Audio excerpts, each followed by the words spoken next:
in that aspect. So it's whoever goes along with what. If the man want to do it and she go along with it, that's on her. If she want to do it and the man go along with it, that's on him. You know, You're that's talking not about nobody's fault. That's you're just talking whoever about want to do it. no, no, the initial act. So 80% of women have reproduced, only 40% of men have reproduced. If you and smell the roses stood out this out my neighborhood with a line saying I want sex, it's going to be a line going out to the street. So that's not true. Like if y'all wanted sex, you can have sex in abundance where most men couldn't get sex from y'all. And I think a lot of women who don't acknowledge the fact that, especially if they separate themselves from other women, the more of the abundant sex they'll get as well too. Y'all control sex because most men will have sex. If y'all want to have sex the way we want to have sex, it'd be crazy. But women will say they want to have sex like men, but aren't even built like men to have sex. So we control the actual relationships. Y'all still control the sex.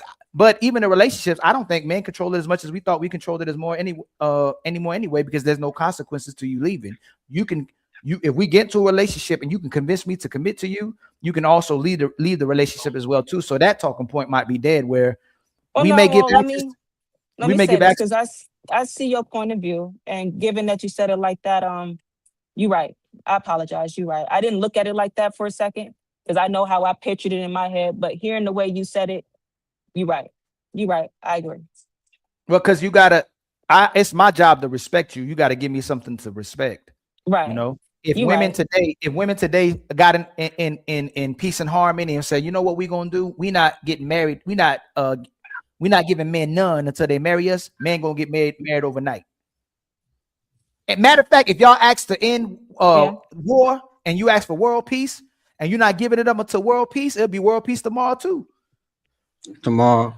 See, Touche. I'm for real. If women, hey, we not having sex no more unless there's world peace. Unless we have to literally try to control y'all. It's world peace tomorrow.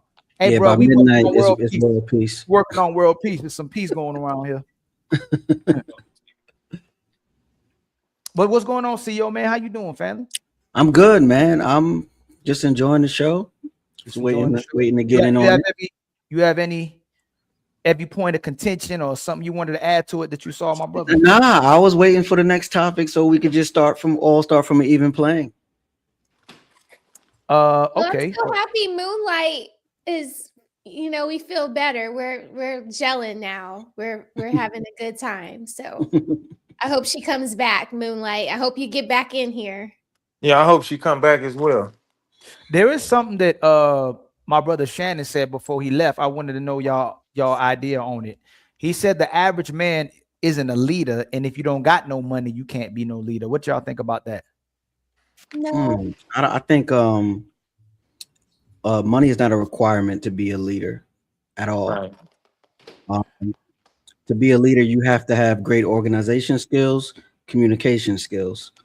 Finance has nothing to do with it, in my opinion. And know how to be a good follower too. You got to know how to follow people in order to get people to follow you. Like we were just talking about Malcolm X earlier.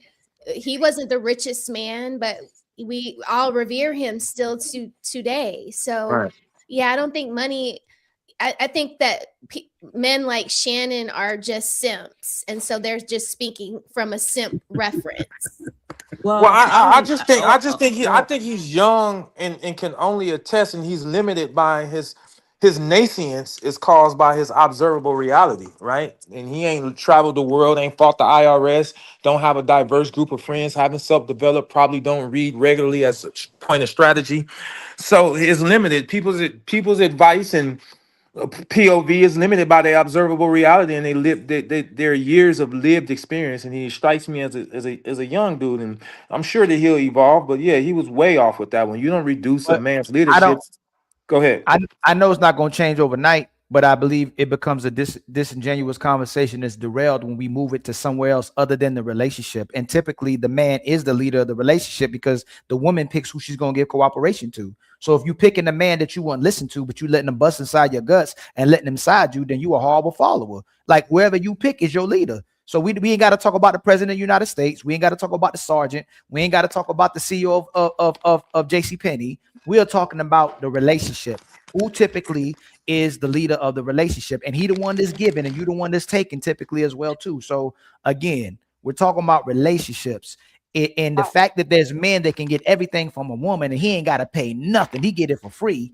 And then here's go this guideline. This guy got to meet these guidelines, these principles, all these rules that she made.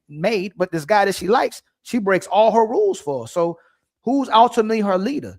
And the worst part about this is how so many women, if they want to play this game, why is it that so many women are so good at being led in the bedroom, but not being led as a wife? Okay, that's a lot. But I just wanted to simply say this before you get into that.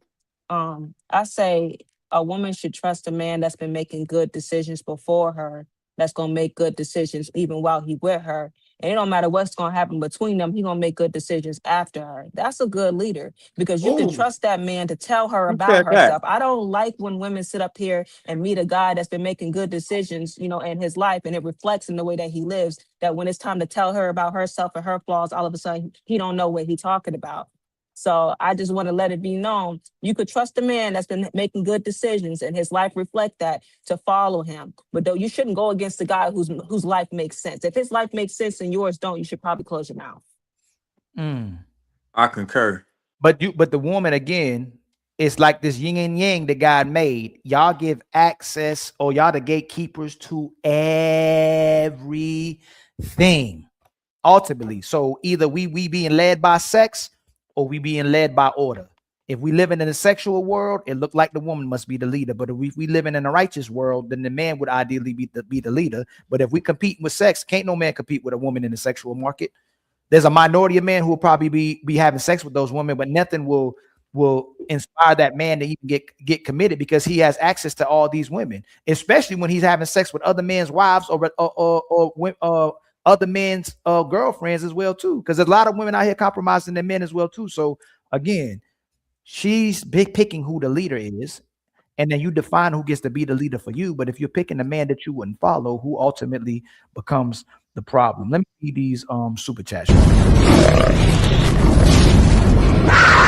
It's time for some super chats.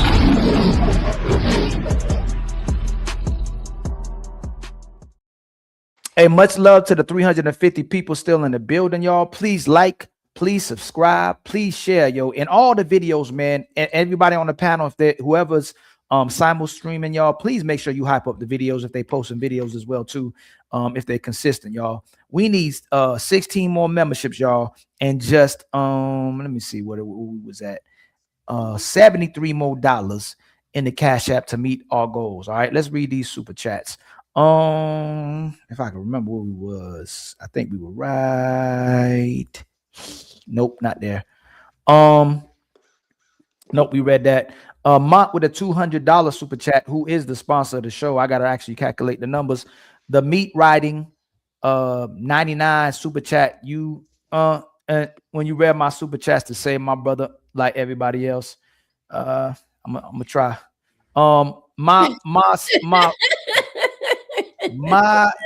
think I don't know if that's a sister or a brother on. I don't know whose side that is on, but much love to you for becoming a member on their side.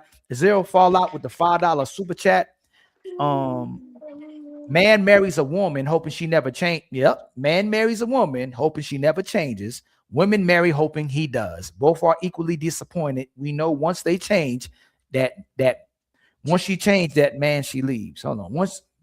We know once they change that she leaves. I'm confused. Hold on. We know once they change. You're reading it right, but you understand what he's actually trying to say. I think they text fast. I'm gonna try to survive that.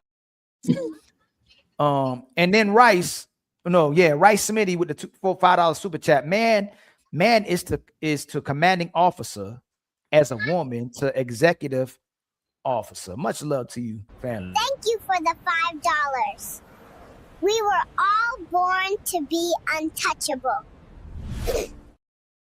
And then Mont with the $5 super chat. Igga is a black man. Definitely, you are a Igga. A nigga is an ignorant person. Ignorant person. There's no color with nigger. A nigger is an ignorant person. With the ER.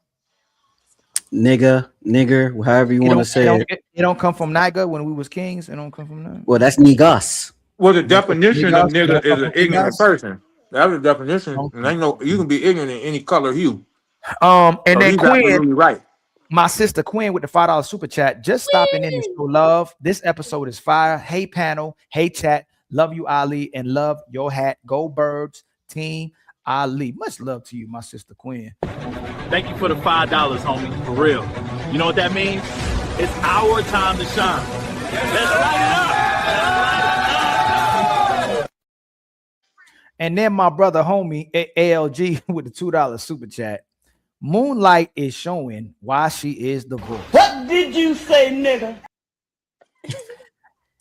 She gonna be married soon. She gonna be married soon. And then homie ALG with the $2 super chat. Moonlight, shut the you know people land.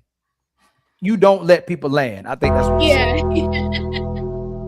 And then homie ALG with the $2 super chat. 6 not wrong this time. I like gaslighting. Thomas Legacy with the $5 super Now it chat. sounds like he evolved. He's evolving. For the $500 word homie 6, I got one for you. Go ahead 6. Say that again. I can't say that. Soup. Can you say that? Ultra microscopic. Let me see. Let me try to read that. I'm not even gonna butcher that. I'm pretty sure there's a short term for it too. Neoma, Culture empire. Is that a medical? Is that medical terminology? Ultra microscopic syllabiconosis with 45 letter term for lung disease. Supercalifragilistic expialidocious, my brother. And then homie with the $2, homie ALG with the $2 super chat. No Moonlight, you speaking for yourself. And then homie ALG again with the $5 super chat. Influence is the ability to indirectly affect, persuade, or shape outcomes, whereas control is the direct authority to dictate. And then CEO, hey Rose, smile, damn it. Oh, man. And I'm bad like the Barbie. I'm a doll, but I still want to party. And then my brother STO with a $10 super chat. I heard earlier you can't control another human being since they always have a choice to do whatever they want to do. That means women can't play victim and say men are controlling anymore. They do be flip-flopping on that, right? You can't control somebody. Somehow we can control you when you want to be controlled. Homie became a member as well too. Much love to you, my brother, for becoming a member.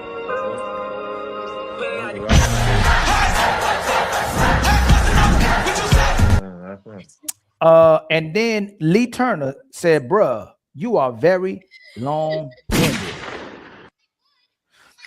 And then Mark Chapman with the $2 super chat, land the plane, brother. And then Mont with the $5 super chat, 6, you are go ahead, 6. I'm gonna give you this one again. Go ahead, read it. He's trying to mess you up again.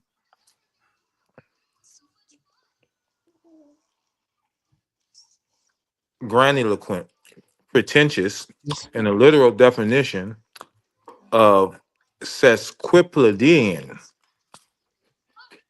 I don't say this to be mean, but hopefully to help you reflect. Okay, what he did right there is just a word salad that he probably just Googled. He has no relationship with those words because they're presented as a non sequitur. So I'm gonna need you to at least develop relationship with the words before you try to use them, my brother. But thank you. CEO with the member for 3 months. I don't know who that guy is. 6, my brother. Your English grade had to be an A++. He was his English teacher's favorite student. He had me up here looking up words, man. And Omni Design Studio with the $20 super chat. Real alpha men are silent. Man, here we go. Real alpha men are silent. They don't bark like all these fake red pill alphas. All women will submit to a true alpha man. A true alpha male knows how to protect and build. Men need to figure out this basic principle. It's crazy that the fact that he brings up Malcolm X, or we bring up even Martin Luther King, talking about they silent. Like real alpha men speak up. Let me see. I hate when they try to say that. You know what? It's like they'll say if a woman is speaking or with a certain tone, they'll say she's speaking masculine.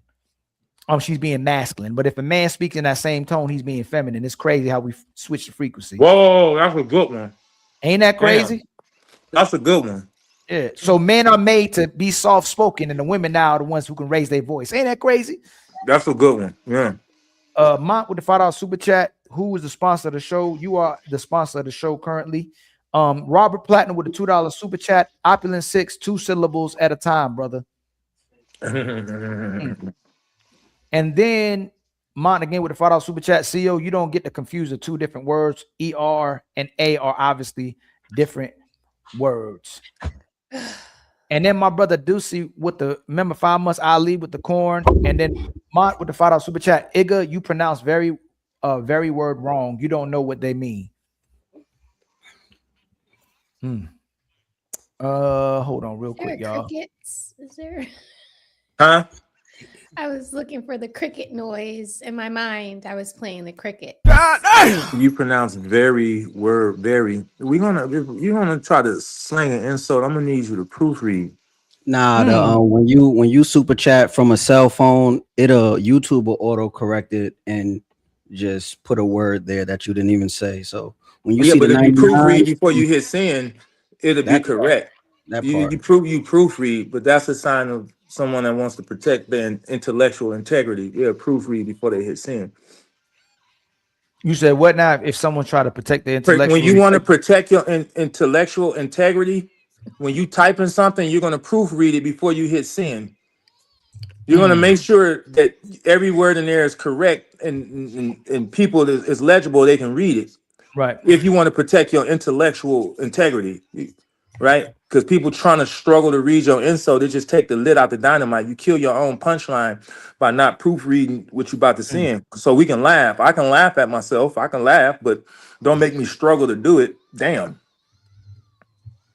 So we're gonna start with this topic, right? Should we believe women when they say provide me loyalty and I can finance myself? And we're gonna start with CEO. Do you believe that when they say that? Provide me loyalty and I can provide myself. Can you substantiate, my brother? Not at all, because then they're gonna start thinking, what is the use of you? Right. All these women, I don't care how well off a woman is, she gonna want a man to provide something. Why you think they say that?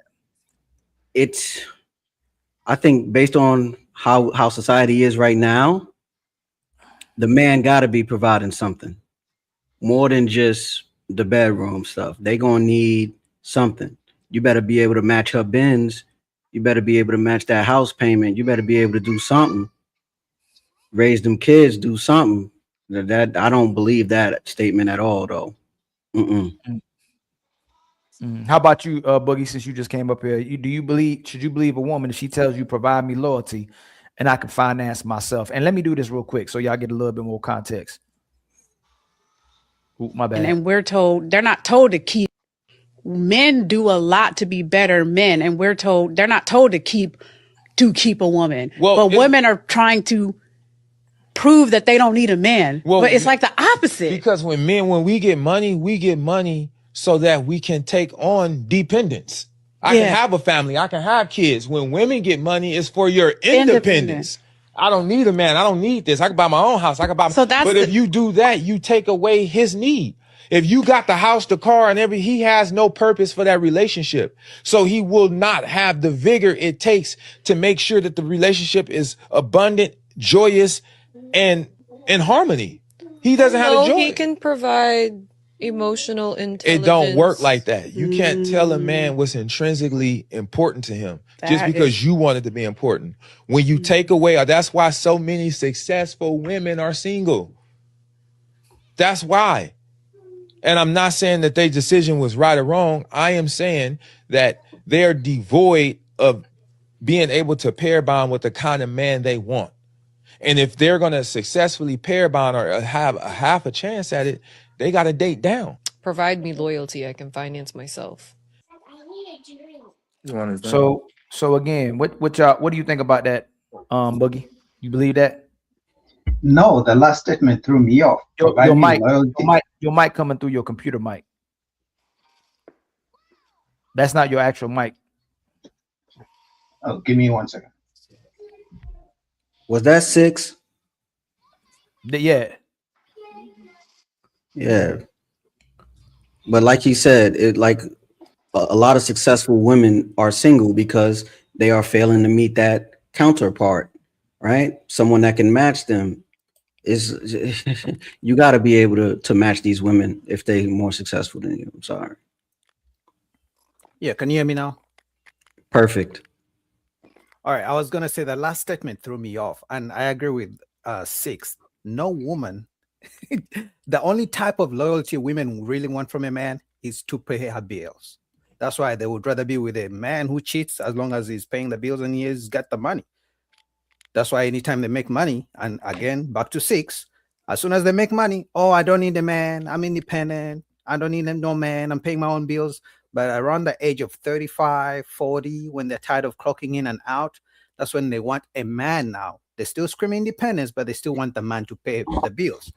If you think I'm lying, try going out with an independent, strong, rich woman on a date and try to tell her, you know what, you're independent, you're strong. I don't want to disrespect you. Let's go 50-50 on the first date. She's going to think you're gay or something like that. So I agree with 6. Anytime they make money, they want a man making more. Otherwise, they'd rather die alone rather than go 50-50 with a man. I think all that emotional intelligence stuff is just cap. I think that's cap. No woman is putting emotional intelligence before she puts money and looks. I don't believe that. I think that when women say that, they're trying to throw you off from knowing that they're 304s. What you think, Savage? I agree with the brother. I mean, the way I picture it, I mean, the man works for his family. He's working for the bigger picture of the legacy. He's passing down his name because that's kind of what he's leaving behind. Now, me personally, in my personal opinion, and this is not for everybody, but I think that makes you appreciate the man just a little bit more. Is that purpose and being a part of that vision? I mean, a lot of people not gonna like me for saying this, but I think the best position a woman can be in her life is to support. And there's nothing wrong with that. I mean, I think the moment you try to compare yourself to the man, be equal to the man, then you really don't appreciate being a woman. You know? I mean, if you're working for the bigger picture, that I want my life to be as easy as possible. I think it's a little crazy a little bit to try to work super hard so you can put the man in a softer spot, but he's designed for something more. But you want to be in your soft girl era. Yeah, no, that don't make sense. I mean, it don't register. So why do you think why do you think there's women that say that, give me loyalty and I can finance myself? Why do you think they say that, even if they don't mean it? Listen, that statement threw me off. I was like, damn. Yeah, me like, too. Listen, I don't even know what to say to a woman like that. It's just like, do you appreciate the man? That's my next question to her. Like, what do you love about the man if you want his position so bad? That threw me off because there's plenty of average men who would rather be there's nothing more than they can do than being loyal to a woman. Plenty of men. If it's really about being loyal, there's plenty of men who can't pull women, meaning if he gets in a relationship, he's gonna be loyal by default. But somehow those men can't find women. So I don't believe a thing she said when it comes to just give me loyalty, I can finance myself. They're gonna go in debt. Is she gonna pay for the debt or something like that? So it's all bullshit. Oh no, I'm just gonna be honest. I really don't know. I mean, every woman is different. You have some women that's just extremely ambitious and they really do feel like I got this. And you got some women that's just like they're competing with the man to prove it. And it's just like then you got some women that's just trying to protect themselves from hurt because of whatever the hell trauma that their mama passed down to them. So but for us, like I said, I say a healed woman that's comfortable in her feminism. You know what I'm saying? I don't think that she want her man at home. Oh, why she always got that healed? I'm telling you honest truth. I hate that word. Like I really hate. Yeah. Oh, I hate it. Like because I never met one that healed. Facts. No one's ever met a woman that healed. I've never met her. I healed. And they stay one then. You don't even want. It's just the verbiage. Like, so what does that mean to heal? Like we all encounter we all encounter negative aspects of life, right? We all have to endure a certain type of difficulty to be men and women. There's a normalcy of difficulty you got to encounter to be a man and a woman. So this healing thing, it's almost like it deflects from the fact that you need to grow up and mature. So women, instead of women That's say I need to grow up and mature. No, let me, Ali, I and you gotta got it. stop you. And you got it. Right. I'll give it to you, land. The women who say that, it's a lot of women who will go to therapy. It's a lot of women who will use God the same way. They get to heal on their own time instead of being to a person how they're supposed to be and be responsible for their actions and decisions. So they'll expect you to give them what they need. They expect you to be a complete person. But when they can't give you what you're asking for, and when they disrespectful for you, or they can't adhere to the relationship or do their part, they'll say, I need to heal. That's why I can't do it. Okay, so to answer that, to be healed, and I do consider myself healed, it starts off with accountability. Accountability, it's not about you, she, them, nuh-uh. It's about where I went wrong. When you accept where you went wrong, and you can say with confidence without feeling so much shame and hurt in your heart, like, hey, I messed up. I can be better. I need to do better. I see where I need to, improve at. And then honestly reflect that, and then say, I've accepted the pain of my actions. Then that's healing. When you've healed from that, you've accepted where you went wrong in your life and understood the consequences of it. Now you're ready to learn. You're not ready to deflect and run no more. You're not making excuses no more. You're ready to stand up front and center and have your self-awareness reflecting who you are. That's being able to say, yes, I did this. Yes, I was wrong, but I'm ready to be better. I'm ready to see the bigger picture. I'm ready to listen. I'm ready to understand. I'm ready to understand that it's not all about me. It's about us. I'm ready to walk in the way that I'm supposed to be. Okay, I'm proud of who I am. I understand I messed up, but that's a part of my growth process because that's what I needed to have better awareness, to be able to better prepare for having more. That's being able to look at somebody and be vulnerable. You healed when you're able to be vulnerable. I'm not going to hide nothing. If I'm mad, I'm going to say, baby, I'm upset because you said this to me. You did that to me. And then I'm going to give you room for clarity or to clear something up or to show me what needs to be seen without getting in your way. I'm not going to get in the way of you teaching and leading me. I'm not going to compete with you. I know who I am and I know who you are and I know who I got with.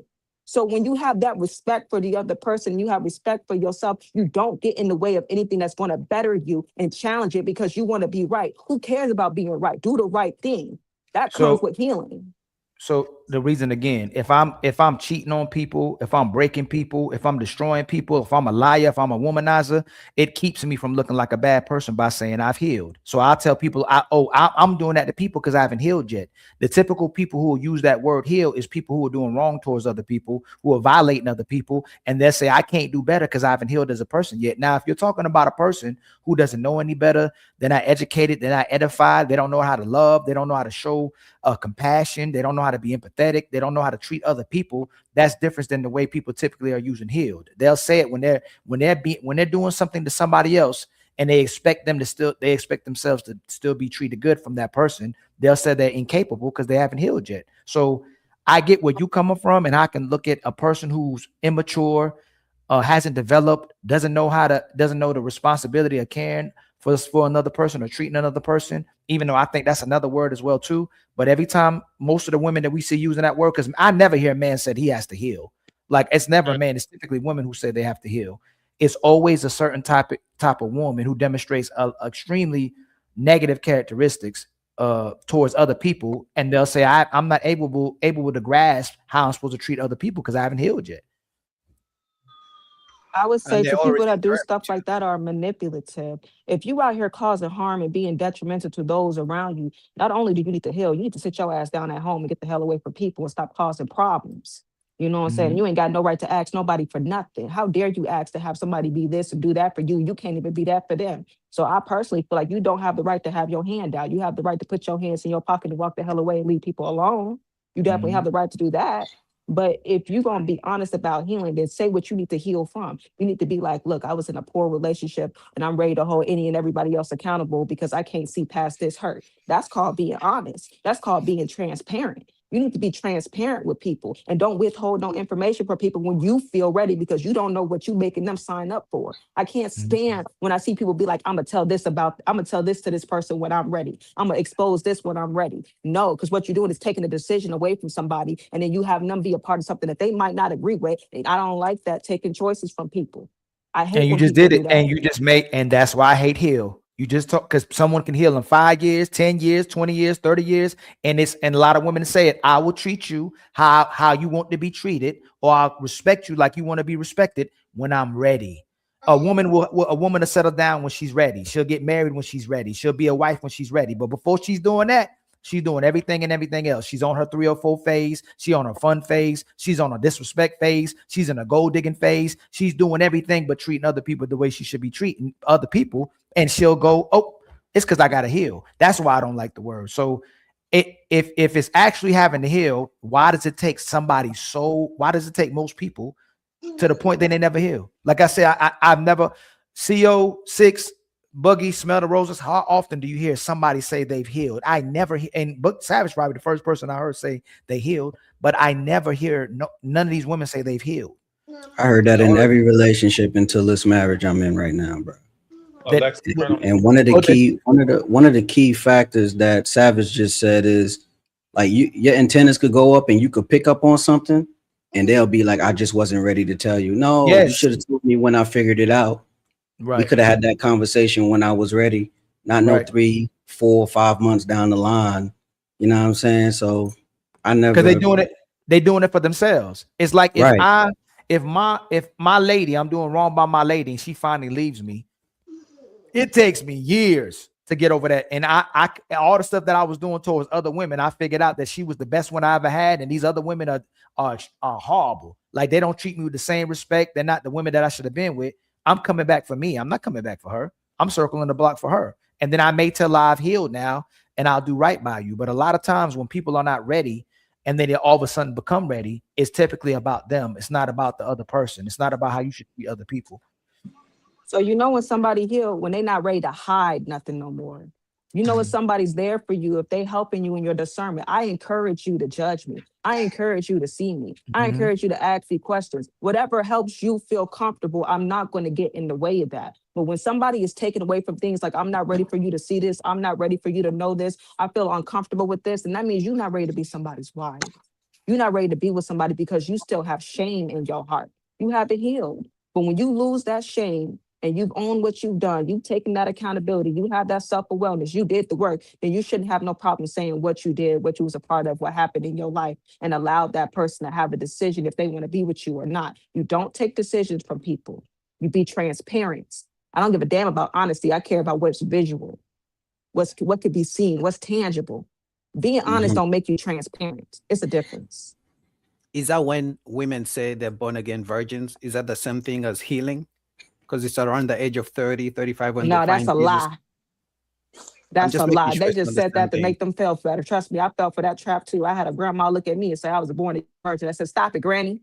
You know, dang well, got ran through like a choo-choo train. Just said you had a lot of bodies and you ready to own up and say, I'm ready to sit down and slow down. Stop it, Granny. Stop it. And that's what I'm. Keep your peppermint candy too. I don't want it. It's been in your purse for decades. The butterscotch, yeah. But it's a choice. All it is a choice. Either I'm gonna get over it in a second. I'm gonna get over it. You know what? They did a data the other day, and they were saying, I meant to share it on here, is how men are way more forgiving than women. Like, men are ultra forgiving. No matter what's happening, typically men are more forgiving than women. And if men weren't forgiving, we wouldn't have as much relationships, where women typically hold grudges. So when we talk about this healing phase, it's typically when the person changes their mind or makes the choice to want to do what they're asked to do, or versus not doing it, or not being a mature individual. It's ultimately a choice. That's why I can't stand that, because if we didn't have mental health the way in the capacity that it's moving now, if we didn't give people the leverage to go to therapy, give people the leverage to go get understanding, let people the leverage to use God's name in vain, people would have to develop extremely fast. I mean, right then and there, instead of pick your battles. Nah, we fixing it right now. But there's no consequences to people's behaviors and how they treat other people. So I can always go, hey, you're not going to change. Nah, I'm healing. Nah, I'm going to therapy. Nah, God got me. Like, it's always an excuse for the person's behavior because society's giving someone the ability to run away from it.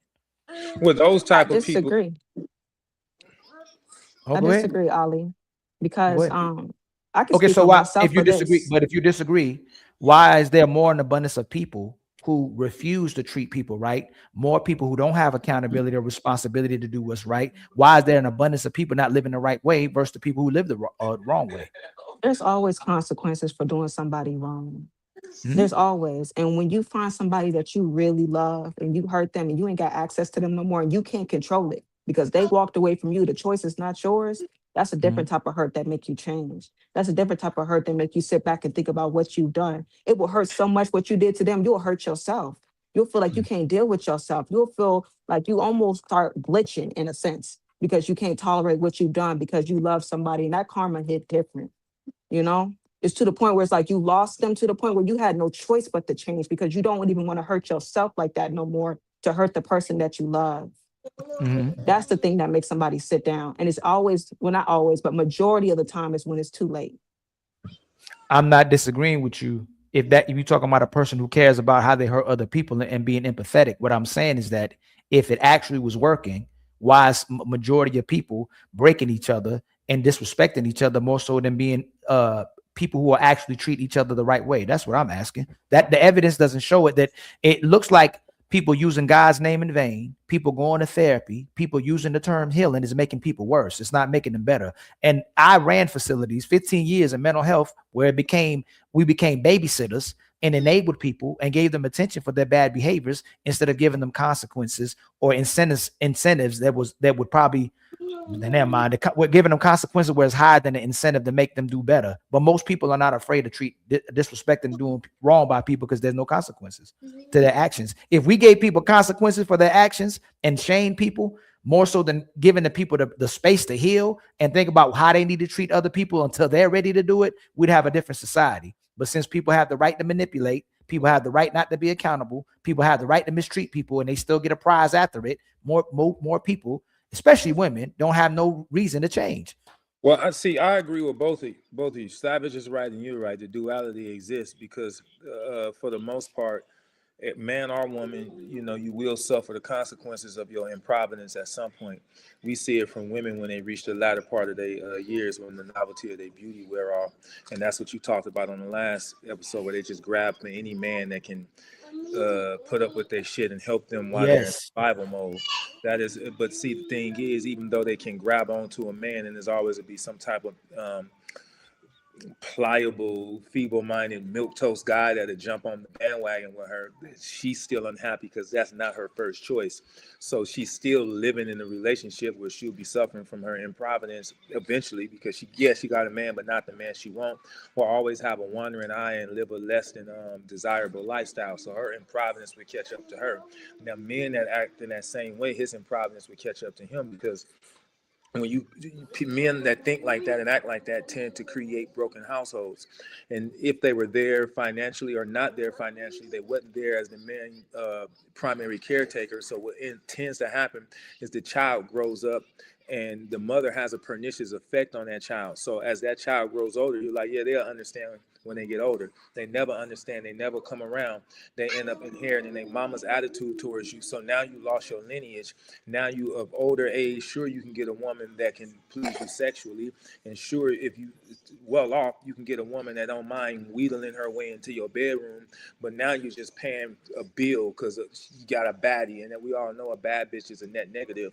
But you have rendered yourself unworthy of a good woman at a certain age, because at a certain age and mindset, good women they have a expedited discernment. So y'all both can be single, but a good woman at a certain age, that first date, she'll know like he's not what I'm looking for. So you still end up saying, one of my mentees is recently like in liminality. He's about to be divorced. They live on different coasts now.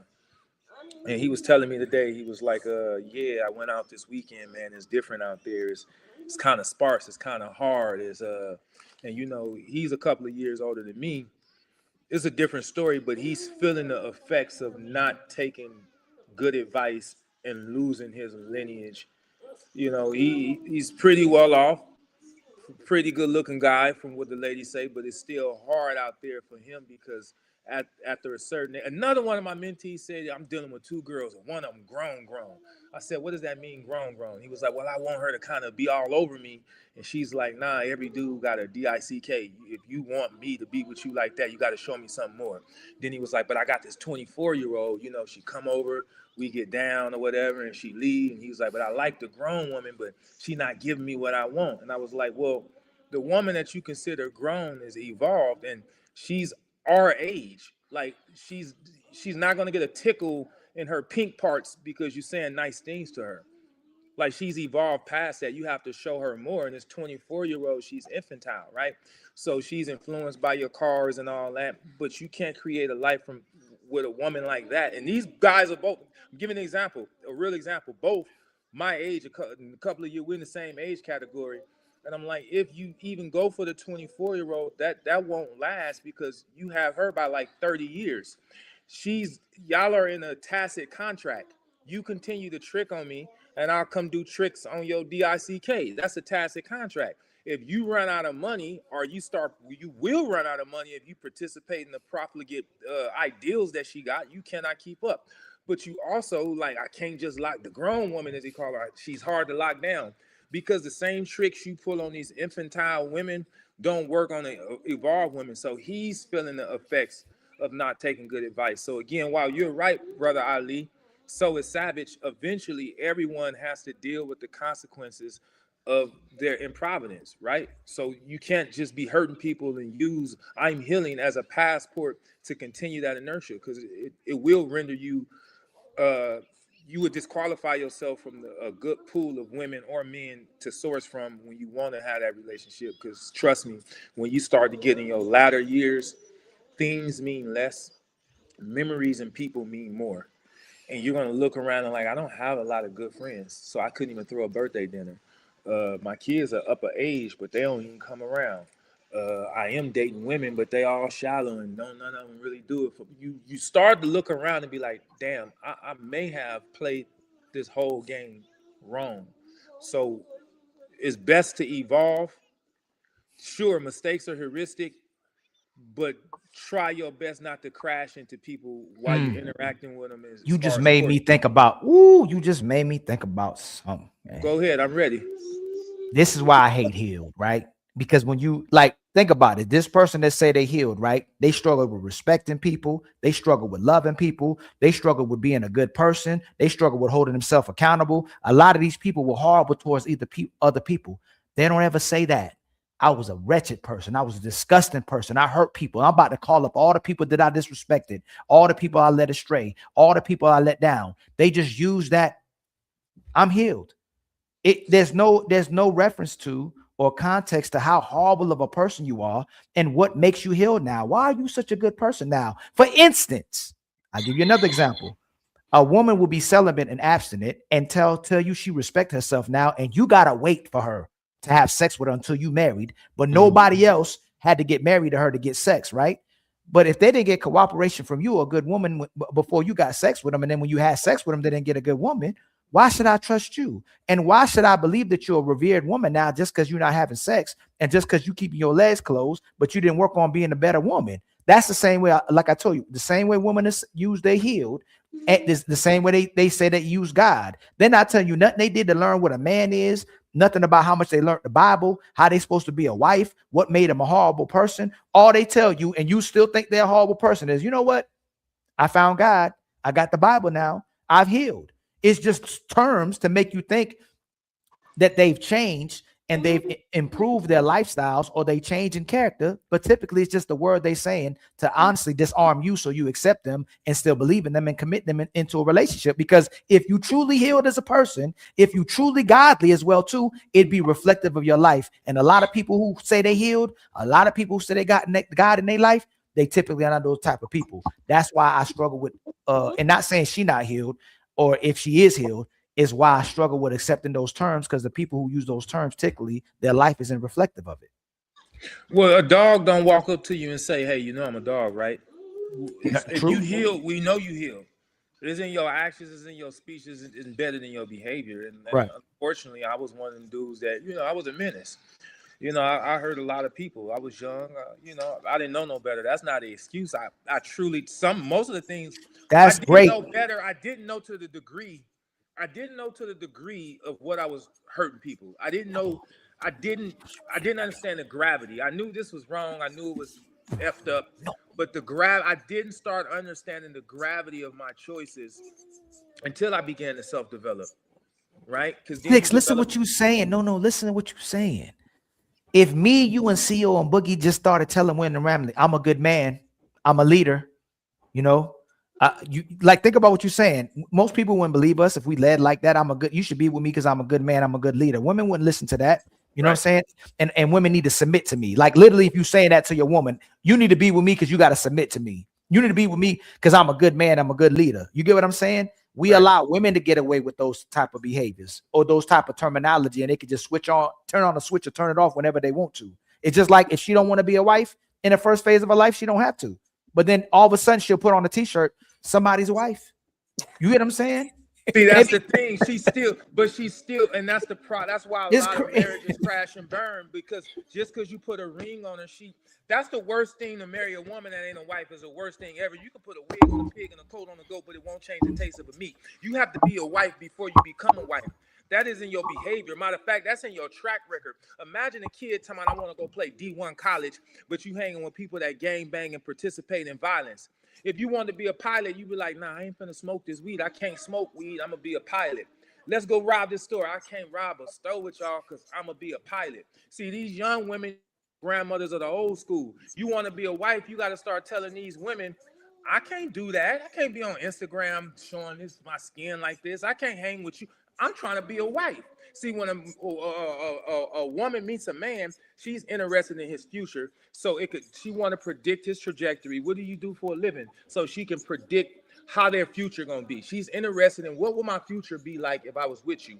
Men, when they meet a woman, they want to know, what is your past like? Because they have to be very careful. A thinking man has to be very careful of who he allows to be a part of his legacy, because they could very well destroy it and erode that legacy. So at the conception of the relationship, they both go ahead. You just said something else, sis. I'm just listening to you. That's why I love it. You gotta prove it. A man has to prove it. Absolutely. You gotta show the money. money. Woman doesn't have to prove it. You just she have just to believe says her. it. You just have to say. You just have to believe her. A man gotta prove it. Hey, what you drive? Where you work? Where you live? A woman just. I'm a God-fearing woman. I'm healed. I'm ready to be somebody's wife. Okay, prove it. Like, show me what you did and the work that you put in, and show me that you somebody's wife, that you can be a kept woman, that you this righteous woman, this angelic feminine woman. And that's the problem with relationships today, because they don't have to prove it. We have to always prove it. Well, see, I blame the men at that, because if you can't do that, sis. You can't do that. But see, a thinking man, if you a thinking man, not every man is a thinking man. Some men can be easily ensnared by a woman's sexuality, but a thinking man, you can't ensnare him by your sexual. He's a thinking man, and he'll watch. Matter of fact, he ain't only listen to. I don't trust words. I don't even trust actions. You know what I trust, Ali? Patterns. Mm-hmm. I look at your pattern of behavior, and that's what we're gonna go off. Right. What species on Earth and what gender has this phenomenal power of having the ability to always change their mind? Women. So what we talking about, sis? They're not the same. They're not the same person. 3 days, 5 days, 6 days, 2 hours in a row. There's times you'll be like, yo, and you know it, smell the rose. I'd be like, oh shoot, here it come. Like all of us on the panel know how to adjust. When we see something coming, we go, woo, we gotta adjust to whatever this is today. Somebody woke up on the wrong side of the bed today. You know, y'all know what I'm talking about. This is true, but it's true, but it's manageable. See, I don't want to conflate hyper ambivalence, because some women are hyper ambivalent. Ambivalence. Oh my God. They sway, they change emotions, right? And that can be disruptive to the relationship. But a woman has a propensity to be ambivalent anyway. But if it's done if it's done fragmented, it's a man's job to help regulate that and just accept it. That's like buying a dog and be like, man, I hate this dog. It bark. Dogs bark sometimes. So wait, let me finish. Let me land real quick. This is what made me mad about men.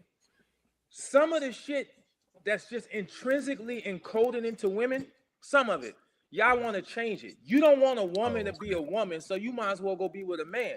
Just like I don't want my dog to ever bark. From time to time, a dog gonna bark. From time to time, a fucking cow gonna move and a cat gonna meow. to say, hey man, never do that, then you don't want a dog or cat. I say the same thing when women complain about intrinsic behaviors of men. Like, that's just what a man gonna do sometimes. Complain about that, you want to go be with a woman. So again, they have the propensity to be ambivalent. They have the propensity to vacillate. If it's manageable, you got to take that to the chin. That's just what women are. You take that one to the chin. So we shouldn't hold. So we shouldn't Sit. hold each other accountable because we have some innate characteristics about each other. Or Absolutely. Under certain circumstances, let me be clear. Under certain circumstances, like I say, hyper ambivalence, it ain't gonna work because there's no foundation to create a happy, healthy, fruitful relationship. But some ambivalence, as long as it's not disruptive. You cannot be like, hey, I need to rid this whole spirit of ambivalence, this whole vacillating. They don't even know what they want to eat sometimes. And you can run 1,000 restaurants. They'll say no to all. Say, you pick what you want. And then you pick something. They say, I don't really want that. And you say, but you told me to pick it. This little things like that they have the propensity. It's encoded in their DNA. It's manipulative. Six. You know what I keep saying?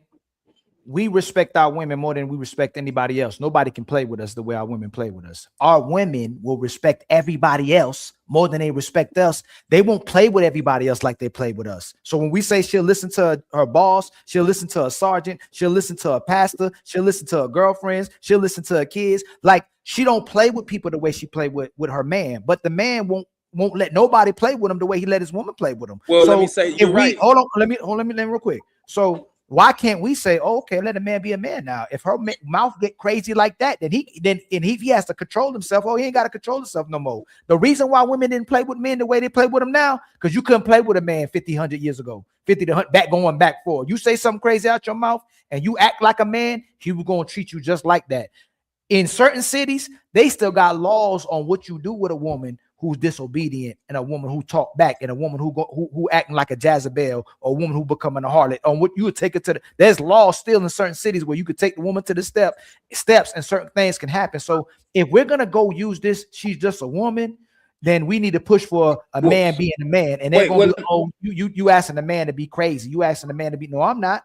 If a man can control himself with his lady, and he's reflective of his behaviors by not doing something he would do normally to somebody else when his lady does something, then a woman should be even more careful with the way she treats the person that loves her more than anybody else. She should have a lot of reservation. She should have a lot of patience. She should have a lot of understanding. She should be more loving. She should be more giving. She should be more supportive of this person that's inside of the house with her, more than what everybody else thinks about her outside of the house, more so than social media, more so than her girlfriends, more so than anybody else. You get what I'm saying? So what a man thinks should be more than what you think. You know what's bothersome to me more that I see? It's abundance of women who going under the knife.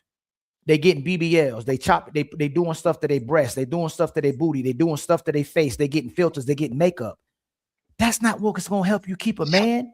All you gotta do is work on your behaviors and work on the things that a man needs in order to be in a relationship. You work on everything else but what a man actually would like to benefit from, so you can compete with other women on who got a bigger breast and who got a bigger booty and who face look the prettiest, instead of which one of us got the most righteous man, the best man, the more supportive man, a loving man, a community man. They chopping themselves up, just competing with each other, not even having no men at all. Well, let me say, you're right. You're absolutely right. But I don't want to conflate the women's propensity to be emotionally ambivalent with them leaning into their masculine, because we kind of conflated that when you say that, you know, the way they talk and become aggressive, then the man should be able to be a man and treat her like a man. That's something different from her being emotionally ambivalent and then leaning into her masculinity. That's something totally different. And I don't think any woman should put herself in a position to need a man's restraint from doing something physical to her. You can't just assume that every man under fire and under pressure is going to be like, but you a girl, so I'm going to let it slide. I would not tell my father of 3 beautiful daughters. I wouldn't even tell my daughters to do something like that for their sake and mine. I love my life. I want to be free. And if a man put his hands on you, then I'm not going to be free and he ain't going to be here. None of us win. So just certain things I wouldn't want you to, my children, as young lady, don't even put yourself in that position. But my daughters, can I cut you off real quick?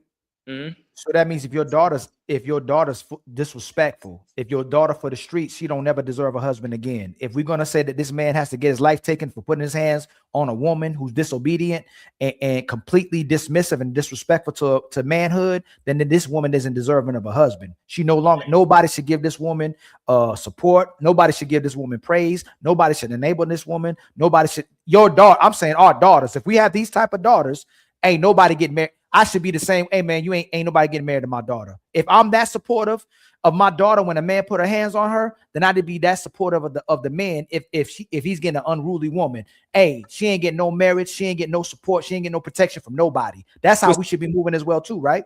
I kind of agree. You don't hear no. Listen, walk with me though. We real quick to go save her, and I'm not. I'm walking with you. I'm not saying that we shouldn't do that. We should support our women, right? But if she's unruly. And I know it's my daughter. Hey, you ain't getting married to her. She ain't getting no husband. She ain't getting. You get what I'm saying? I agree with you to a certain degree. So first of all, I'm not speaking on all women. I don't know who their fathers, their brothers are. So I'm not saying all men deserve to die if they put their hand on a woman. But you're gonna die. You put your hands on one of mine, and I'll go happily sit down. If that's what's gonna happen. You will meet your ancestors. So you never have to worry about missing grandma no more. These are mine, and you will not put your hands on them. But I never advise my daughters or even raise them to put their hands on a man. Matter of fact, my first two children, a lot of times me and their mother, and this is my fault, I had kids young. I was a father before I was a man, so I didn't grow up in a household with them.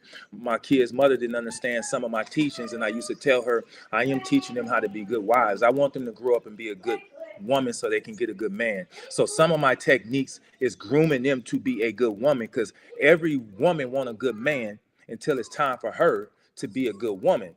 Now, as far as hold on, six. I'm trying to get you six. What happens to a woman that violates your son? In what way? No, in the worst way. So what's the equivalent? Obviously, men and women, a woman can't beat up no man, right? Mm-hmm. So if a woman cheats on her man, if a woman sabotages her family, what's the consequences from a man? Like, we got all these consequences. Hey man, a man put his hands on my daughter, he leaving this earth. What's the consequences for a woman violating your son? Well, that's why I said it. That's why I said in what way? Because if it's cheating, then cheating does not give you carte blanche to man or woman to react. What do you think? What do you think is equivalent? So what would be equivalent would be her words, I would think, because a man putting his hands on a woman, it ain't the same as a woman putting her hands on a man, because she can't match him physically. But mothers and women can destroy men with their words. But cheating is another thing. If you cheat on a man and you violate him and shame him in front of all of society and cheating on a man is really emasculating him. This man ain't good enough. This man ain't up to par. You violated that man cheating, and you violate that man with your words. So what I'm asking, and this is just a conversation we having, just look at what's in society, how protective we are of our women when they're violated, versus the fact when the men are violated, ain't no fathers coming to address this woman, ain't no mothers coming to address this woman. What they go is, you know what? That's just a woman. She's emotional. She's chaotic. She's impulsive. She's unstable. And we just accept it as a society. But if a man does something, there's fathers coming to ride. Something happened to my daughter, men, uncles, brothers, we coming to ride for our sister, for our mother, that's what we still crash out. Well, let me say this. I have to concede, you do a good job most of the time. A lot of times bringing up a point or a POV we never think about that I never even thought about, right? And I'm smart enough. I have to concede because I have to ruminate on that, because I never even thought about the fact that there is no retribution for the reverse gender in that way. I never even thought about that aspect. You made me think about it.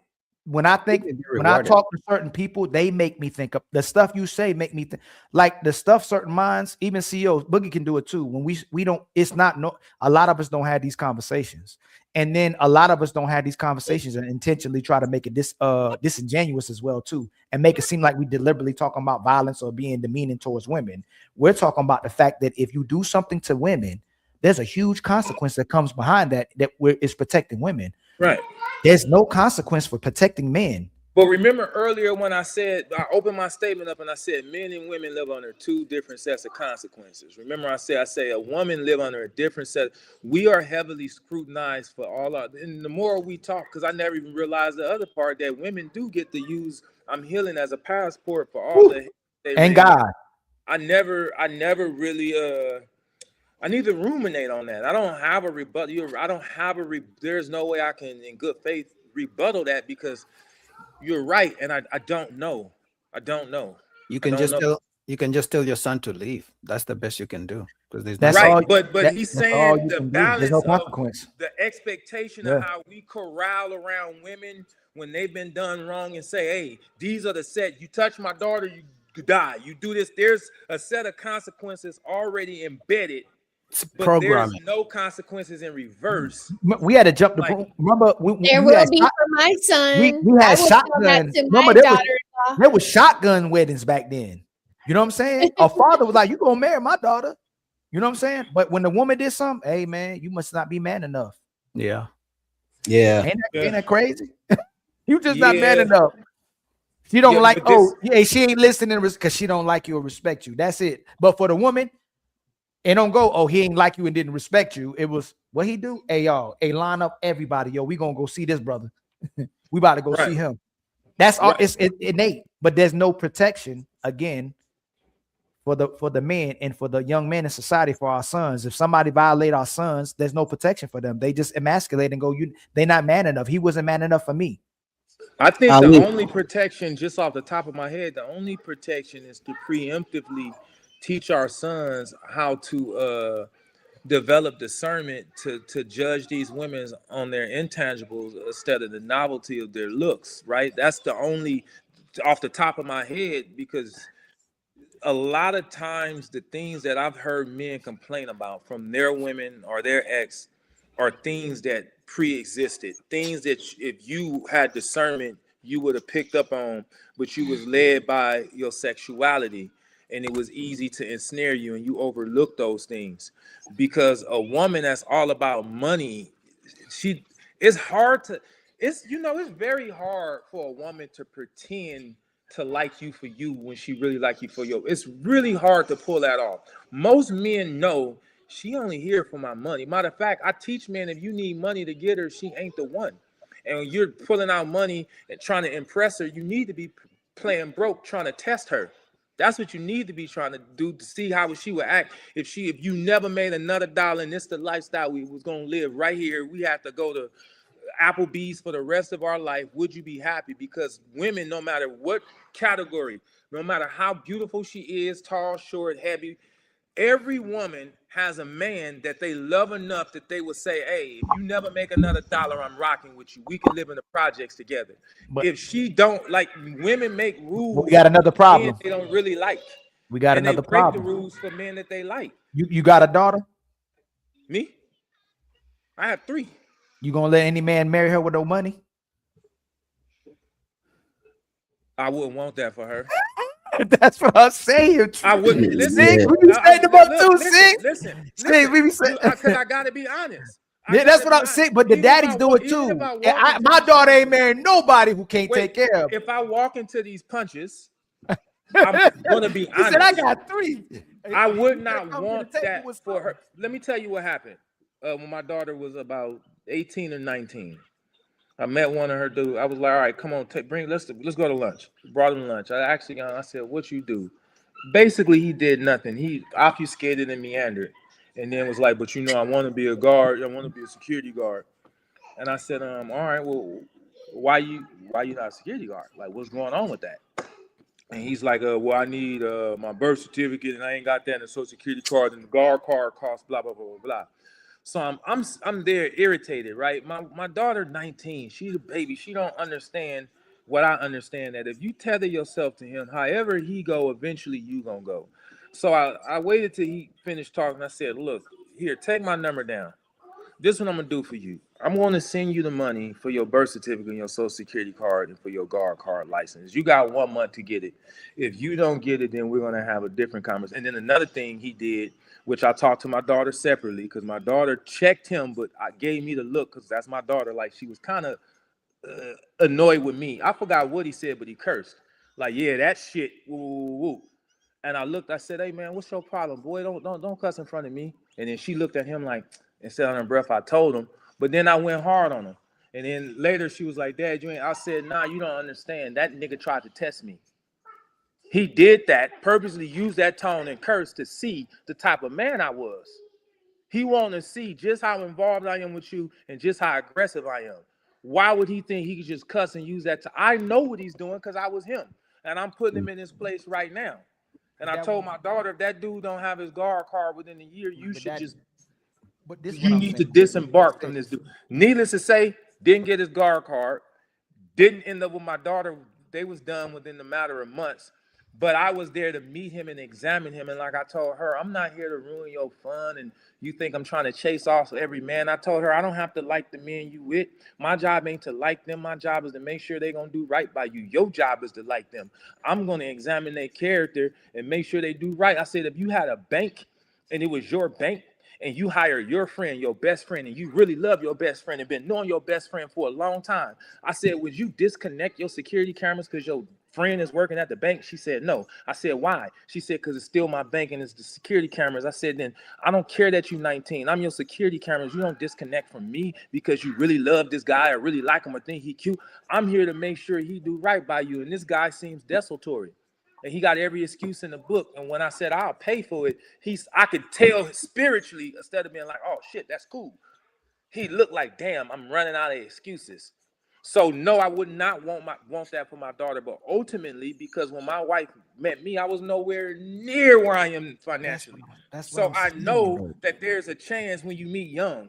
When you meet young, you can't expect a 19-year-old boy to have the influence, power, resources, and finances of a 45-year-old man. It's just it's unrealistic. So you have to, Ali, can you agree? There has to be some type of buffer. Yes, but I would be a father. I would be a father that would tell my daughter, man, you shouldn't be focusing on his money. You should focus on what type of man he is.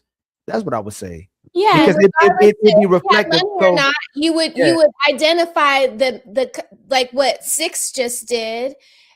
He could obviously see that this man isn't going to be a man that can toe the line for years and years and years and years. Yes, but the problem is, Smell the Roses, man will tell your son, you better like a woman who don't need your money, who wants you for your money, and then we'll turn right back to the daughter in the same house. He better have money.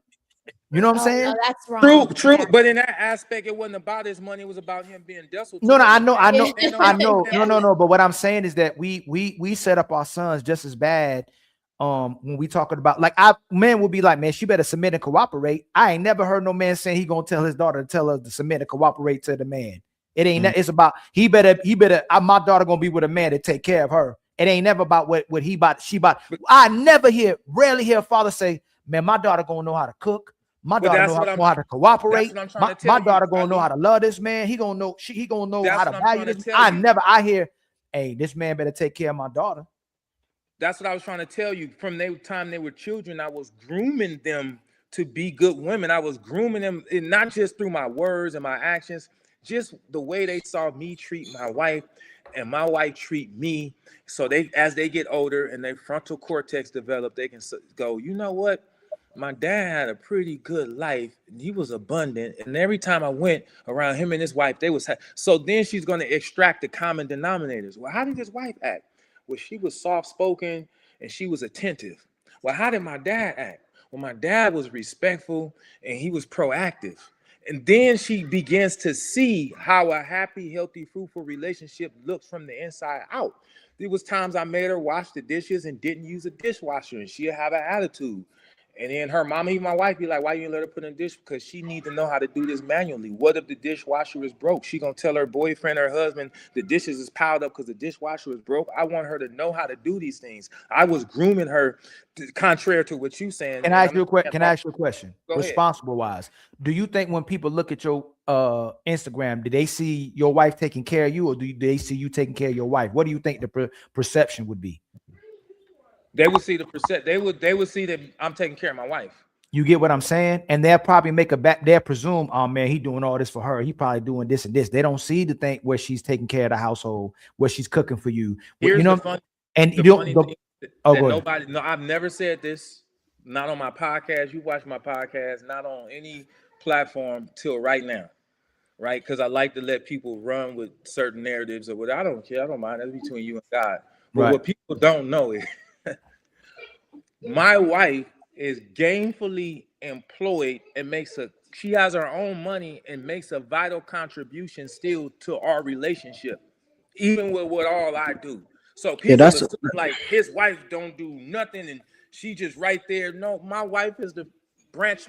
My wife has her own, what I say, find a woman you don't have to take care of, then take care of her. The problem is these men are getting with women that are net negatives. They don't want to make a vital contribution to the success of their own relationship. And they accuse men of wanting mothers. Oh, you want somebody to be your mama. Well, you want to be taken care of lock, stock, and barrel and don't want no responsibilities. You want a father. That's a child. My daughter right there, I got to cook for her, do everything for her. These women grow up, become grown women, and want to result back to being a child looking for a father. So you don't want to do nothing. You treat a woman like a queen in this era, and she'll complain about the weight of the crown.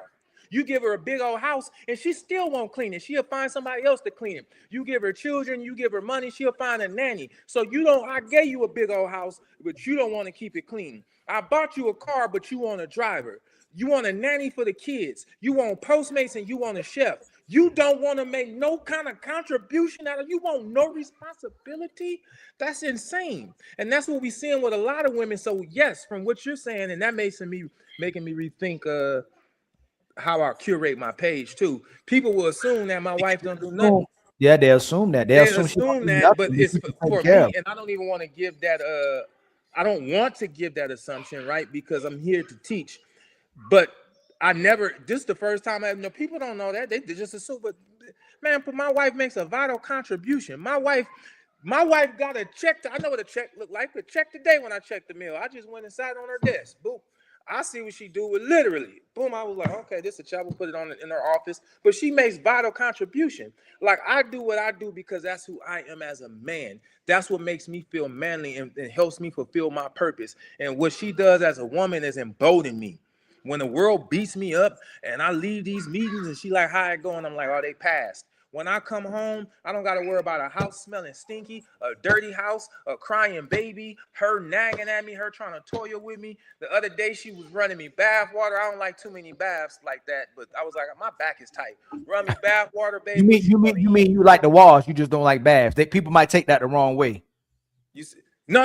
I prefer a shower. It's not like you ain't what, like you was like, I don't like the wash. No, I was like, I don't like bath. I just don't like to be in that. I feel a little claustrophobic. I have a nice sized tub, but just sitting down in your dirt. It's just something about me, and I'm not saying it ain't manly, but I was telling my clients today, barbers are going crazy, man. They put the stuff on my face and massage it. I don't want all that. Like, can you cut my hair and go? Like, this ain't a beauty salon. I don't want all that.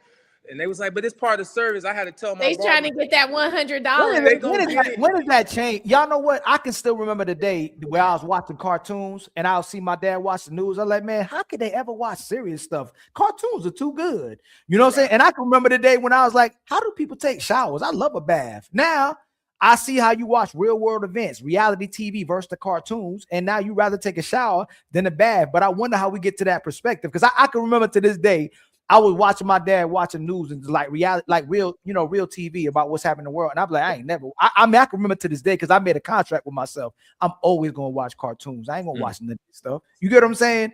So no, I did the same thing. Oh, you did the same thing? The KFWB News 98. I remember that's one of the maybe you need to watch news. Few memories, and I'll be like, he be listening. And I grew up, and I'd be damn if I didn't start to mimic that and understand the type of man that he was.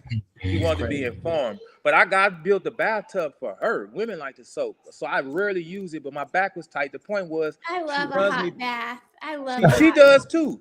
But when my back was tight, I got out feeling light. But the point is, a little Epsom salt, a little lavender.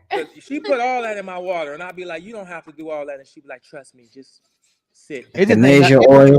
It ain't enough time, man. I don't know how you got time to take a bath. Ain't enough time with the kids and stuff. Ain't enough time to take no bath, man. Usually it's at the very end of the day, and I'm done with everything. But the way she fills me up is not the way I feel her up. And I think that's what will get lost in these modern day relationships. You looking for this man to do what your homegirls are supposed to do. They're gonna go to the beauty shop and go to the mall with you. You can't say, oh, we don't spend time. You got to spend time the way he like to spend time too, and speak his love language. You got to fill him up if he's responsible for the trajectory of the house. And like you like to say, Ali, institute order, structure, and production.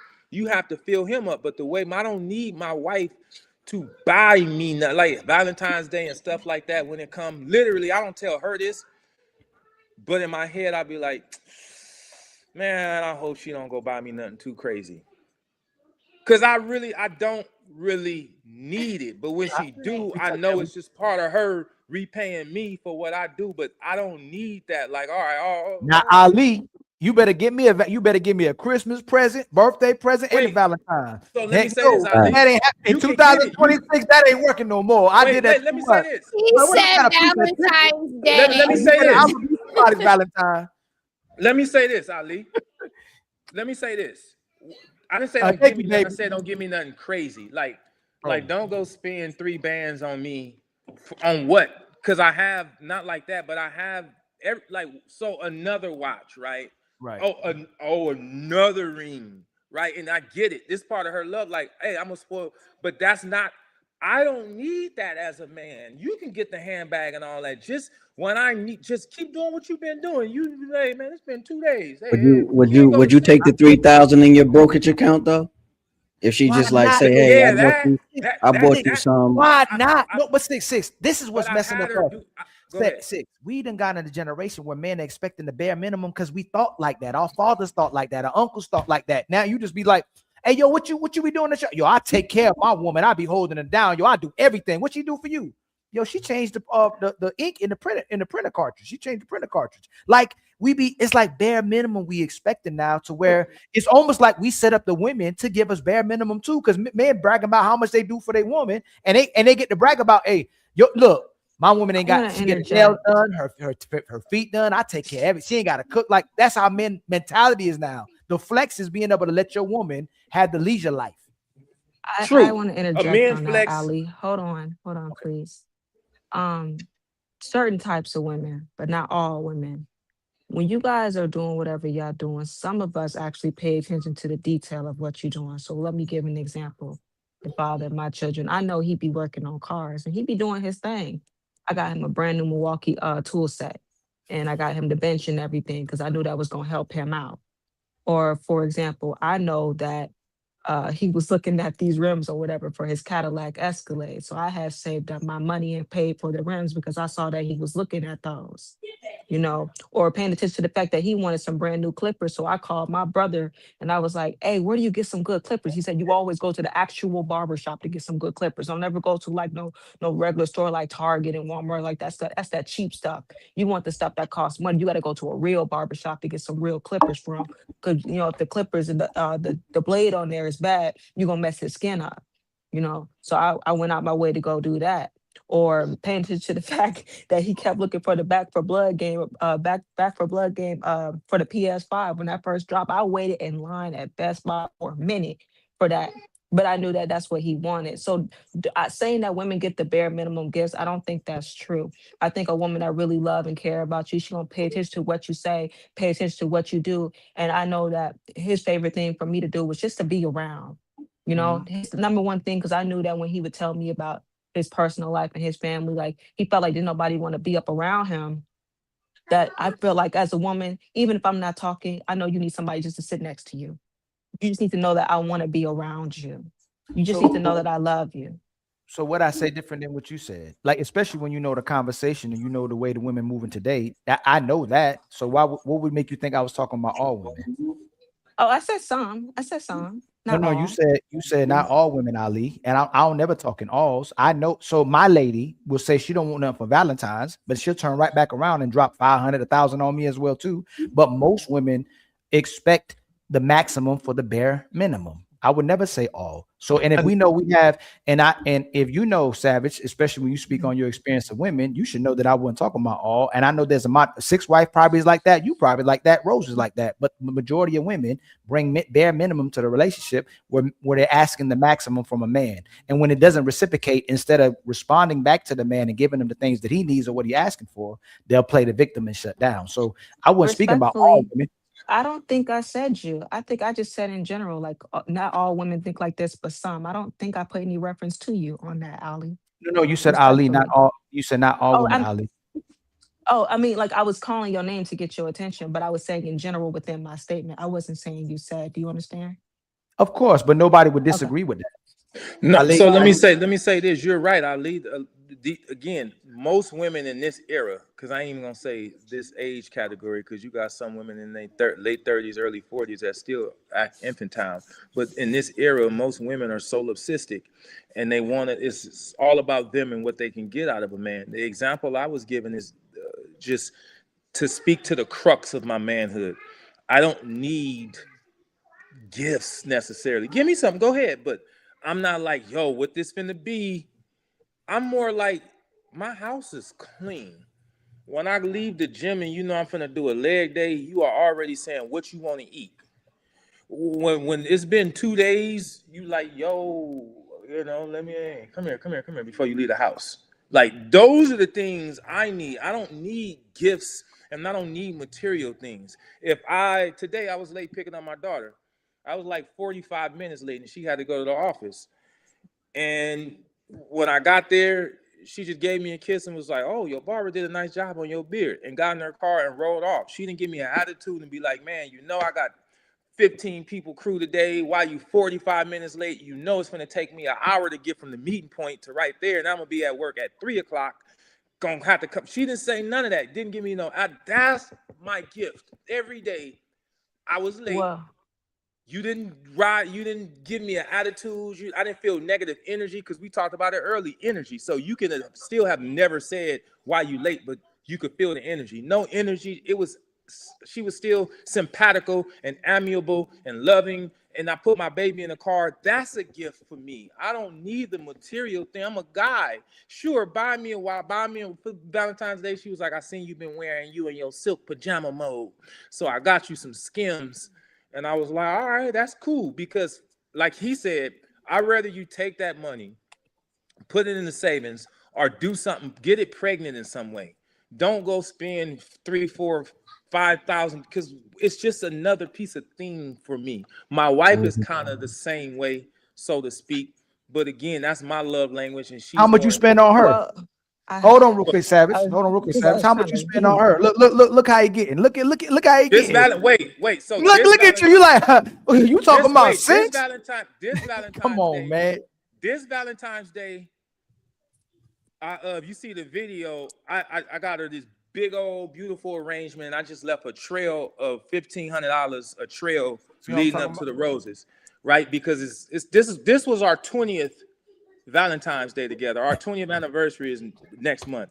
But I was like, you know what? After 20 years, let me just say this. It feels good to be with a woman that just wants you. Yes. She just wants you. Like, she literally just want you. Like, that's cool. Thank you. I love it. But she just, even when I was in my heyday and I was wretched, it was just her, and I didn't realize it because I was immature and infantile. Like, her complaining about not spending time. Do you know how much of a compliment that is? Like, I'm complaining that I love you. I want to be around you. I'm mad and upset that you're not allowing me to be around. I like you that much that I want to be around you. You ain't got to go. No, we can run errands together. I like you so much that I just want to be in your energy. I want to be in your orbit. And I didn't understand that at the early phases of our relationships. I was just like, damn, bro, like, I just saw you 5 days ago. And this is when we first got together. But as I matured as a man, I'm like, when a woman is into you, you don't got to take her to Steak 48, Papi Chulo. Y'all can run errands and she'll be content. So on the 20 years later, I've gifted my wife $50,000 cash, $20,000 cash. She ain't bought her own car since 2005, and ever since then she been riding luxury. I bought every car she ever had. It becomes mundane, because when all that shit is over with, all there is left is you guys' character and the love and care you have for one another. So this Valentine's Day, I was going, how can I top everything I've done? I was like, really nothing, because it's really, she'll like it, but it won't move the needle, because all she wants is you. So I took her to a place I know that she really liked, that we ain't been in a really long time. But I did set up some flowers, and I did give her some cash, because I want her to spend that money. Our anniversary is coming up, guys, and I'm taking her to 2 different countries. You know, it's the 20th. And I'm like, maybe she can buy her something to wear with that, right? Maybe we could buy. But I told her 2 days before Valentine's Day, oh, I'm going to be late. I got to stop at the brake shop. They got to just fix my brakes right now. And it's squeaking too much. She was like, okay, you want me to send you the money for the brakes? And I was like, what? And she was like, yeah, I was at the bank. I'm a deposit. I was like, yeah, and I changed the subject, but before we got out, she was like, the money. I was like, put it in the bank or something. I was like, thank you. I appreciate you trying to show me you down for me and whatever, but I'm okay. Like, I'm finna. Sis, who hurt you? Me? I hurt me. We only do that. I'm being funny. No, I'm being funny.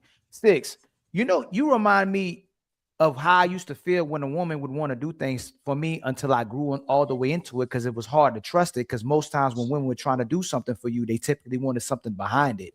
And it seems like you, I'm not saying you still carrying it, but I know that's how I used to feel. Like when a woman would do something like that, I'm not talking about the regular thing. She do something, I'm like, man, I was like, yo, what's this? Because you just not used to women going out their way like that, the way she did for you. So that's why I asked you that, and I'm being funny. Because no, but you were right, semi. When we first got, this is how she ended up my main, and she'll tell you when I got with her, they was in heavy rotation. But she ended up being our first birthday, my first birthday, with her. No, but hold on, let me land real quick though.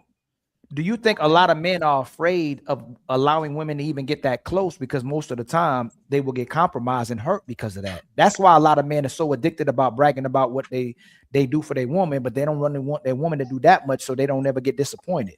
You know Absolutely. In the beginning, that was the case, but she proved, because I had never had nobody do all that for my birthday, and I was like, damn, she really liked me.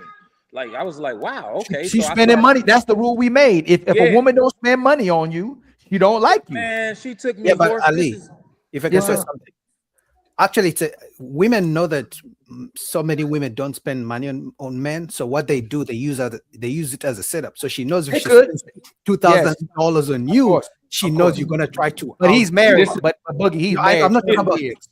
I'm just saying. But he's right. He's right. I'm saying he's right. I agree. He's right too. That's what women do. She's gonna spend $1,000 on you. That's still rare. Hold on. Before we say that, hey, no. Even when women, that's still rare for a woman. Like today's time, it's still rare for a woman to come out her pocket to want to spend. She will, even if she knows you got it, because she's baiting you. Because she knows you gotta do 5 times what she did for you. I'm not disagreeing. There are women. There's women who will do that, but most women are not going to do that. Are not coming out their pocket. It's you supposed to spend on the date. You supposed to spend when y'all go somewhere. It's very rare a woman go, hey Boogie, here's $20 for you to go get a haircut. Hey 6, hey, I just bought you these shoes. I knew you he keep your eyes on it. I knew you. You know, it's very rare for women to do stuff, and that's a special most of the time. Versus the women you saying manipulate, I think most time when a woman is going out her way to spend money on you because it's so rare, I think it's genuine, because it's rare for women to use it as a finesse. Women do use it as a finesse, but if women are coming out their pocket, typically she genuinely likes you most of the time. Yeah. Well, I teach men like, yo, if she not spending money on you, she don't like. Women have money too. I don't know why people don't. Which I think they paying their bills with. I know it's $45 now, Tio. They have money. Here's what I was trying to get you to understand, Ali and Boogie. When you reach a certain state of manhood, I don't need the gifts. I'm not afraid of her hurting me at the 20s. There's nothing that she can. I wouldn't have married her. I've already seen. You're supposed to wait. Marry a woman when you see her 4 seasons. When you see how she act when you have nothing.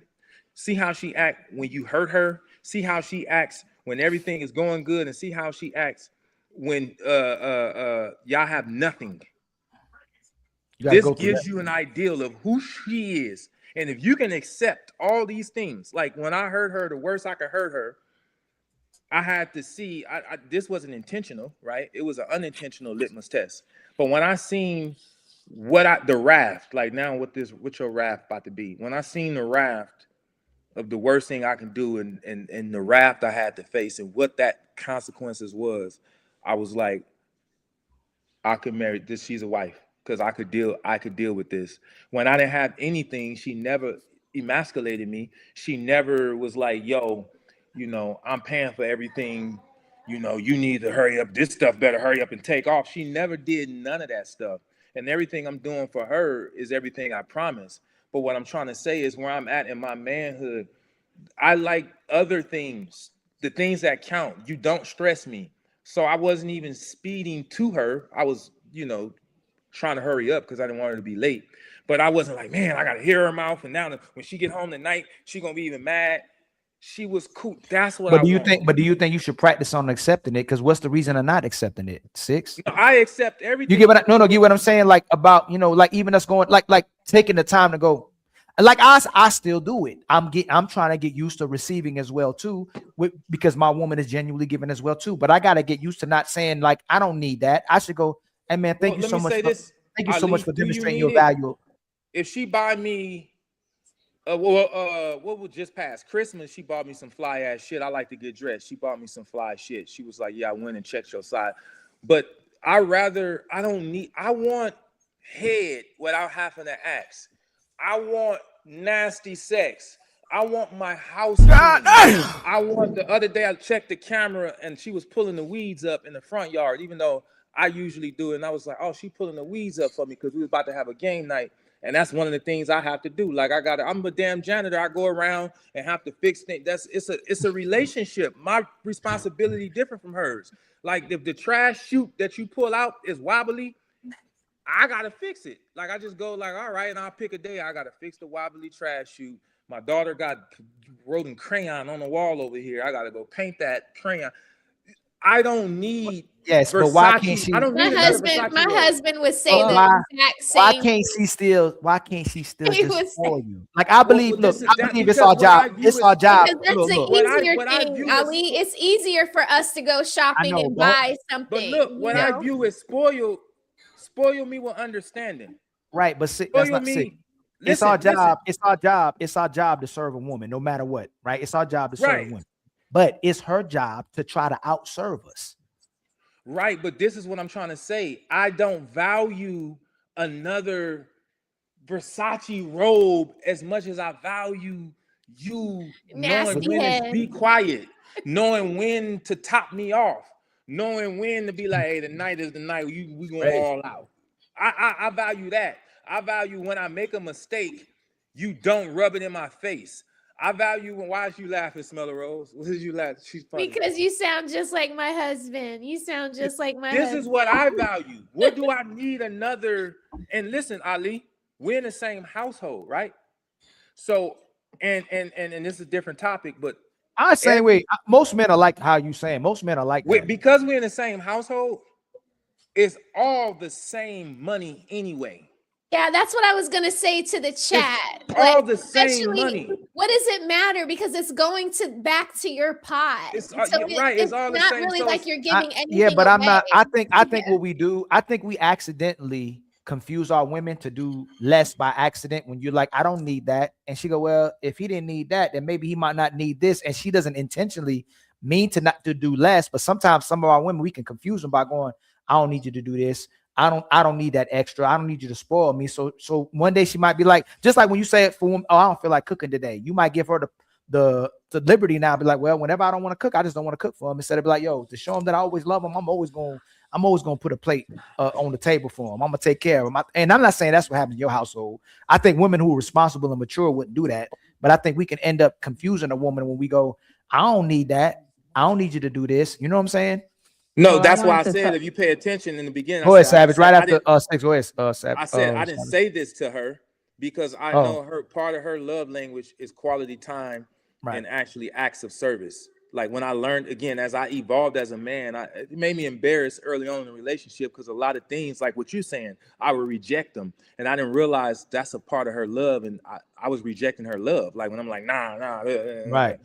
So I didn't say it. I just be hoping, like, because I don't need. I love it, cool, but it's just another thing, Ali, and shit is just shit, right? Excuse my language, but it's just things, and things can make you happy, but they cannot keep you happy. Only thing that sustains you is walking in your purpose and having fruitful relationships with the people you love and adore the most. That's what sustains happiness. So yes, things can make you happy, but they cannot keep you happy. The love from things is ephemeral, but the love from walking in your purpose and having a happy, healthy, fruitful relationship is infinite. So for me, spoiled looks different for me. So when you say you don't want to spoil, I am spoiled. I'm never sexually frustrated. I have help in every aspect if I need it. Like that's what I want. That's what I cherish most. That's what I value most, especially at this phase. Again, okay, I love it. Another Gucci glasses. Wow, my 10th pair. Cool. I love it. I do love it, but it's unnecessary. I got my husband a wallet. That money could have stayed at the house because we want to buy a fucking parking lot. Right. So I don't necessarily need, that's not what I yearn for. And smell the rose, understand, I don't need it. Every day my life is good. We don't even argue, especially after 20 years, nothing to argue about. But that's what I respect. Like, I hear a lot of men complain about being single. Even in relationships, they complain about this, that, and the third. We don't have a fight. We don't argue. She's never, short story. I remember one time, and this was before we was married. Hold on real quick. I went through her phone. Savage. This is how I knew she was a wife. And I never had this problem. I went through her phone in the middle of the night. And this conversation kind of started out of nowhere. Like, the way it started, it seemed like it started somewhere else and ended up on this phone. And it was no name save. It was just a number. And it was like, yeah, just so you know, your nigga got me pregnant. And here go the, hey, babes, hey, everybody, that's Brixton. Your nigga got me pregnant. And then my wife, she wasn't my wife at the time, but we was like 6 years in. She's like, why are you telling me? And she was like, well, I just want you to know that I'm pregnant and here go the ultrasound and blah, blah, blah, blah, blah, blah. And then my wife was like, that's something you should tell him. Congratulations. And she was like, that's between y'all. Clearly, you know, he's a good father, so your child to be taken care of, but I don't think that you should be telling me. And the girl is steady trying to indulging in provocation. Now, here's the kicker. When I read this message, it was probably like November when I'm reading this. But these messages took place probably in like February. She never even brought this shit to, when I was like, she never even brought this to me. I could never, most women at least address it. There's a woman saying, first of all, I know I ain't had nobody pregnant. Like that, that's a different story. So I was just like, who the F is this? But the fact, I was like, I never knew this conversation she never had an attitude, never brought it to me, never. So spoiled for me is don't be influenced by the village. Don't never let another woman or another man, another nobody come tell you nothing about me and you bring it in this household and now it has to be the topic of discussion. That's spoiled. Spoiled is you know what I like, love, and adore, and you know when I want to go out and I'm finna just go out and dip. I've been working hard. Don't call me, don't bother me, don't ask me where I've been, don't do nothing. When I get home, it's like, hey, you need anything? That's spoiled. That's for me, that's spoiled. To let me lead you. That's trust, bro. Properly. That's spoiled. Yeah, it is trust. A tremendous, and it's sometimes it's scary because when you had complete trust. We was just not on a come up and she came home one day. I cleaned the whole house. It took 3.5 hours. And I said to myself, I said, damn, this shit took all day. I said, I can't keep cleaning this house. I cannot. I said, when she get home, I'm gonna tell her I ain't cleaning up no more. But see, my woman's a black woman. So I said, this shit might go crazy. It might not go good. So when she got home, true story. This is before this is the catalyst to how we living now. She got home from work. I said, babe, when you decompress, I want to talk to you. She said, everything cool? I said, yeah, I just want to talk. And I asked her, I said, hey, when we got ready to talk, I said, let me ask you a question. I said, if you had a machine gun, would you take the tip of your machine gun, stick it in some peanut butter, and then spread it on bread? And she said, what? I said, would you use your machine gun, stick the tip of it in a jar of peanut butter, and then use that machine gun to spread it on the bread? And she kind of looked perplexed and was like, No. I said, what would you use to spread peanut butter on the bread? She was like, a knife. I said, okay, my mind is a machine gun. I'm spending 3-4 hours on Fabuloso and Ajax. If I didn't have to clean this house, I can think us up out of poverty. I can get us to a point where we're in abundance. You use my mind for what it's for. And I know we're supposed to have an equal responsibility to the house, and I'm trying to be a good boyfriend. But this is literally counterintuitive and counterproductive for what I am. I have a mind. I said, if you allow me to not clean a house, don't worry about where my shoes is. You come home, the dishes, just don't even give me attitude. If you give me 8 months, I'll be able to get a housekeeper to at least come and help you once a month. In about a year, twice a month. 3 years, 4 years, don't even worry about it. But I don't want to clean this house no more.